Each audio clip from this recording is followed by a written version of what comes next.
طب انتوا يعني شايلين مخكم وحاطين مكانه فرق كاوتش، مفيش عقل خالص. يعني في ناس بتقول على ناصر منسي الاسطوره، وفي بعض الاهلاويه بيقولوا اسطوره ليه، هو عمل لا ثواني بس معلش للتوضيح، يعني اسطوره دي بس احنا بنقولها مكايده في الاهلاويه، لان احنا طلعنا عليه لقب اسطوره ده لما لدعهم في كاس السوبر الافريقي اللي هو سوبر القرن، عشان كده قلنا عليه اسطوره، وعشان كده هم بيقولوا ليه اسطوره هو عمل ايه، فاحنا بنقول اسطوره عشان اداكوا على قفاكوا في سوبر القرن مش اكتر. ايه. ناصر منسي وصل انه سجل 52 هدف في بطوله الدوري الممتاز، تفوق بقى على لعيبه كبار جدا في النادي الاهلي سجلوا عدد اهداف اقل منه.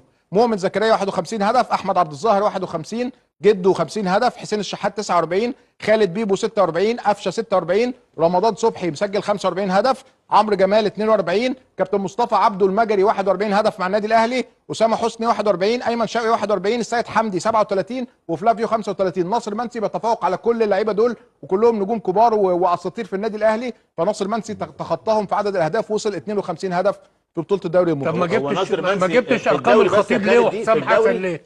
لا، ما في ناس طبعا معديين، انا بقول هو ما تفوق. لا وانت جيب لي بقى تقول ناصر منسي وتجيب لي ناس وسايب ناس تانية. لا هو أنا- هو عدى الناس دي. عدى الناس دي. طيب ما الأهداف. الخطيب جايب كام جول؟ ايوه ما هو لا أنا هو ما قلتش بيقول حسام ده حسن هي جايب قصة كام تانية. جول؟ هو عدى قصة الناس تانية. دي، عدى الناس دي. خلينا عاقلين بس واحنا بنتكلم. خش. يا كوكي يا كوكي، ما هو عشان نبقى عاقلين واحنا بنتكلم لازم نبقى فاهمين احنا بنقول ايه الاول. تحس ان كابتن طارق يحيى بيطلع في البرنامج ده عشان يقعد يقول له يا كوكي وبس. هو احنا مالنا بالخطيب وحسام حسن دلوقتي يا كابتن كوكي؟ هو الراجل بيقول لك انه بالارقام وصل ل 52 هدف في مسيرته في الدوري، فبالتالي هو تخطى ارقام الناس اللي ذكرها دي بس، لكن اكيد في ناس متفوقه عليه مش بس من الاهلي، ده من الزمالك ومن فرق تانية كمان، لكن هو تخطى دول. زي مثلا لما محمد صلاح يجيب جون فنيجي نقول ايه، ان محمد صلاح مثلا يتخطى تيري هنري كاكتر مساهمات مع فريق واحد في الدوري. هو هنا بيتكلم عن رقم معين فبيقارنه بالناس اللي وصلت للرقم ده او القريبين منه، ملوش علاقه بالناس اللي قبله او سبقاه. لما بيقرب من ارقامهم بنبدا نحطه في مقارنات واحصائيات معاهم. طبعا صلاح وهنري ده مثال بحاول امثلك بيه، عشان انا عارف ان في عقول ممكن تسيب الفيديو كله وتخش تناقشني في صلاح وهنري. مش معقول يا جماعه ان يكون اكبركم عقليته عامله كده، امال العامه عامله ازاي؟